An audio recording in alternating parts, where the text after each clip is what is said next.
Doctor ortho Ayurvedic oil और capsule, अब दर्द भी घुटने टेकेगा। रायपुर निगम ने किया टैक्स वसूली अभियान तेज, बड़े बकायेदारों से सीधे संपर्क किया जा रहा, कॉल और मैसेज से भुगतान की अपील।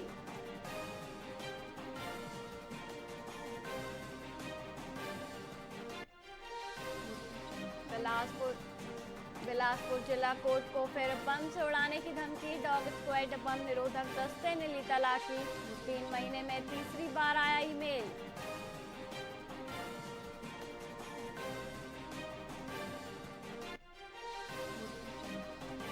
खेलो इंडिया ट्राइबल गेम्स की रेसलिंग प्रतियोगिता शुरू, सरगुजा पहुंचे देश भर के 144 रेसलर, 31 मार्च तक होंगे महिला पुरुष वर्ग के मुकाबले।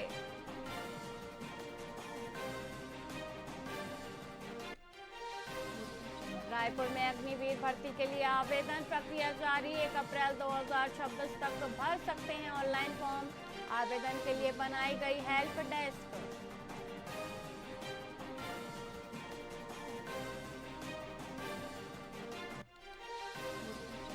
महावीर जयंती पर रायपुर में मांस मटन की बिक्री पर रोक, 31 मार्च को दुकानें और बूचड़खाने रहेंगे बंद, होटल में बिक्री पर होगी जब्ती और कार्रवाई।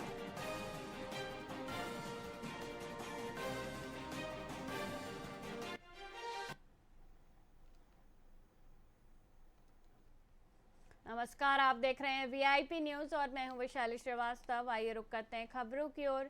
अंबिकापुर में जल जीवन मिशन के ठेकेदारों ने 1.5 साल से लंबित भुगतान को लेकर पीएचई विभाग के खिलाफ मोर्चा खोल दिया है। नाराज ठेकेदारों ने कार्यालय के सामने जमकर नारेबाजी की और विभाग पर अनुबंध के नियमों में बार बार फेरबदल करने का गंभीर आरोप लगाया। ठेकेदार संघ ने 2 टूक चेतावनी दी है कि यदि 30 मार्च तक भुगतान की प्रक्रिया शुरू नहीं की गई तो वे कार्यालय में तालाबंदी करेंगे। वहीं मामले की गंभीरता देखते हुए जिला अधिकारी ने उप अभियंता को नोटिस जारी कर जांच के बाद कार्रवाई का आश्वासन दिया है। हाँ, मैं रजनीकांत अग्रवाल, जो कि 1 साल से ऊपर हो गया पीएचई का नल जल योजना जुड़वानी लखनपुर का काम जो 65 लाख रुपए का था, मैंने लगभग 95% से ऊपर कंप्लीट कर दिया है। कुछ काम बचे हुए हैं जो कि बिल भुगतान तो नहीं हुआ। 65 लाख रुपए में केवल मेरे को 22 लाख रुपए मिला और मैंने कई बार इनको बताया गया कि भैया मेरा पेमेंट नहीं हो रहा है, और उन्होंने ये बोला कि एस्टीमेट के हिसाब से पेमेंट नहीं होता है। एस्टीमेट 65 लाख का बना हुआ है, कहीं ना कहीं एस्टीमेट गलत है। तो सवालिया निशान ये होता है कि एस्टीमेट जब बना गया 65 लाख रुपए का, तो ये 22 लाख रुपए जो भुगतान हुआ है तो कैसे हुआ। और मैंने बताया गया सर कि ये जो एस्टीमेट एकदम सही है, कहीं कोई गलत नहीं है, मैंने पूरा काम कर लिया है।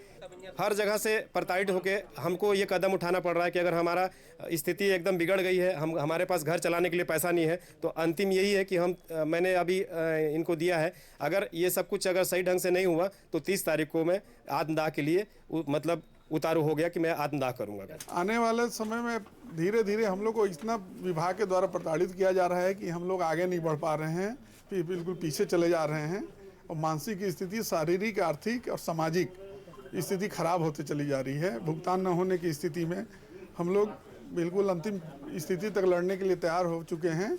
आने वाले समय में ऑफिस में ताला बंद करने की भी योजना बन रही है। आने वाले समय में अगर भुगतान नहीं किया जाता है तो हम लोग सामूहिक आत्मदाह भी करेंगे और ऑफिस में हर संभाग, पूरे सरगुजा संभाग में तालाबंदी का कार्यक्रम किया जाएगा। नहीं, उसकी जांच कराई जा रही है। उसके लिए जो है सभी मेरे को जो स्पष्टीकरण लिखा गया है, उसका रिपोर्ट जैसे आता है उसके बाद जो अग्रिम कार्रवाई होगी।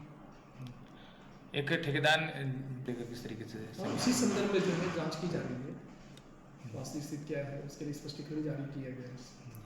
वो रिपोर्ट आने के बाद उसकी अग्रिम कार्रवाई होगी।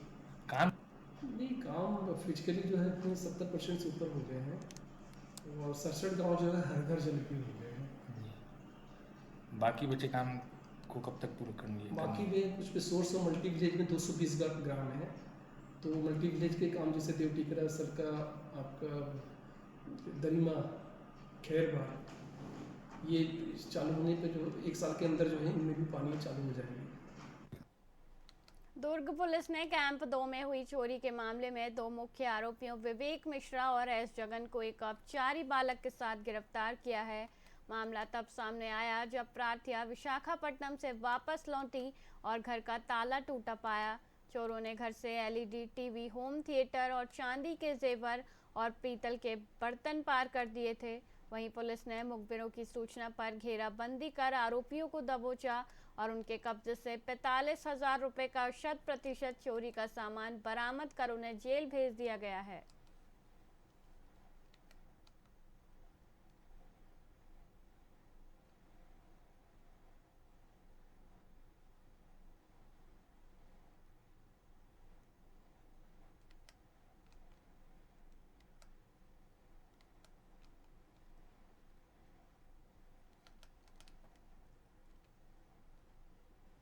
मुंगेली जिले के औराबांधा स्थित वीर बलिदानी राजा गुरु बालक दास जी के शहादत स्थल को लेकर सतनामी समाज ने बेमेतरा कलेक्ट्रेट में हुंकार भरी है। समाज का आरोप है कि विधानसभा चुनाव 2023 के दौरान किए गए वादे अब तक अधूरे हैं। सैकड़ों युवाओं ने ज्ञापन सौंपकर मांग की है कि शहादत स्थल से तत्काल धारा 144 हटाई जाए और इसे आधिकारिक रूप से तीर्थ स्थल घोषित किया जाए। समाज ने चेतावनी दी है कि 28 मार्च तक यदि प्रतिबंध नहीं हटाए गए तो आक्रोश और बढ़ेगा। आज परम पूज्य गुरु घासीदास बाबा जी के द्वितीय पुत्र वीर बलिदानी महान प्रतापी गुरु बालक दास जी का शहादत दिवस है, जिसके उपलक्ष्य में हम सब सतनामी समाज एवं युवा साथी ज्ञापन देने आए हैं कि विगत 2023 के चुनाव में भाजपा सरकार ने सतनामी समाज के साथ जुमलीबाजी करते हुए वीर बलिदानी राजा गुरु बालक दास जी की शहादत भूमि औराबांधा को मुक्त करने एवं तीर्थ स्थल बनाने और धारा 144 हटाने की घोषणा की थी, जो कि आज विगत 2 से 3 वर्ष पूरी हो चुकी है। अभी तक वो उनकी वादा खिलाफी पूरी नहीं हुई है, जिसके लिए आज हम मुख्यमंत्री के नाम ज्ञापन सौंपे हैं। एमसीबी जिले के कुंवारपुर वन परिक्षेत्र में वन विभाग ने अपार्टमेंट क्रमांक 1271 से अवैध कब्जा हटाने के दौरान निर्माणाधीन मकानों को ध्वस्त कर दिया। इस कार्रवाई की जद में मुन्नी बाई नामक एक दृष्टिहीन महिला का आशियाना भी आ गया। पीड़िता ने रुआंसे स्वर में बताया कि पति की गंभीर बीमारी और पारिवारिक विवाद के कारण वह छोटे बच्चों के साथ यहां आसरा बना रही थी। वन विभाग ने अवैध अतिक्रमण का हवाला देते हुए लकड़ियां भी जब्त कर ली हैं, जिसके बाद अब दिव्यांग महिला के पुनर्वास की मांग उठने लगी है।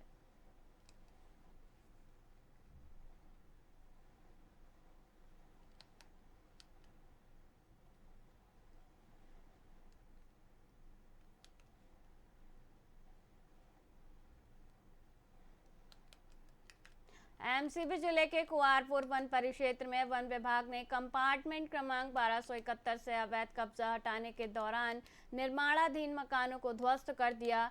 इस कार्रवाई की जद में मुन्नीबाई नामक एक दृष्टिहीन महिला का आशियाना भी आ गया। पीड़िता ने रुआंसे स्वर में बताया कि पति की गंभीर बीमारी और पारिवारिक विवाद के कारण वह छोटे बच्चों के साथ यहां आसरा बना रही थी। वन विभाग ने अवैध अतिक्रमण का हवाला देते हुए लकड़ियां भी जब्त कर ली हैं, जिसके बाद अब दिव्यांग महिला के पुनर्वास की मांग उठने लगी है। मैं यहाँ घर बना रही थी तो लात से और फड़ुआ से मेरा घर गिरा दिए। मैं विकलांग हूँ, मेरा घर में नहीं बनता है, मैं इसलिए बना रही थी घर, तो मुझे घर नहीं बनाने देते हैं, मेरे साथ झगड़ा करते हैं और घर गिरा दिए मेरा। मैं कहाँ जाऊँ और मैं कहाँ रहूँ अपने बच्चों को लेके? मेरे छोटे छोटे बच्चे हैं, मेरा आँख नहीं दिखता, मैं अंधी हूँ, मेरे पति को टीबी हो गया है और मैं क्या करूँ? मैं कहाँ जाऊँ? मेरे घर के लोग मेरे साथ बहुत झगड़ा करते हैं, मेरे पास जुल्म करते हैं, तो मैं इसलिए किनारे होना चाहती हूँ। और जो भी मैं बनाई थी वो सब उजाड़ के ले गए, मेरा घर गिरा दिए। मड़ैया बनाए थे जिसको हम स्टाफ के द्वारा तोड़ा गया है, तो इनको समझाई दिया गया है कि आप लोग यहाँ मत बनाओ, ये जंगल है, P1271 कक्ष क्रमांक है, और इसको तोड़ के और लकड़ी को हम उठा ले गए हैं, इनको बस जो वैधानिक कार्रवाई होगी किया जाएगा। मैं यहाँ घर बना रही थी तो लात से और फड़ुआ चैत्र नवरात्रि के पावन अवसर पर सड्डू में माता राजराजेश्वरी आदिशक्ति का भव्य जेवर विसर्जन संपन्न हुआ। इस भक्तिमय आयोजन की शुरुआत कमलेश और पुनीत सिन्हा के निवास से हुई, जहां से पारंपरिक विधि विधान के साथ माता के ज्वारे निकाले गए। विसर्जन यात्रा के दौरान ग्रामीणों ने मानवता की मिसाल पेश की। चिलचिलाती धूप को देखते हुए पूरी सड़क पर पानी का छिड़काव किया गया, ताकि नंगे पैर चल रही महिलाओं और भक्तों को गर्मी से राहत मिल सके। जयकारों और शीतल जल की सेवा के बीच श्रद्धालुओं ने शीतला मंदिर से होकर विसर्जन के लिए प्रस्थान किया।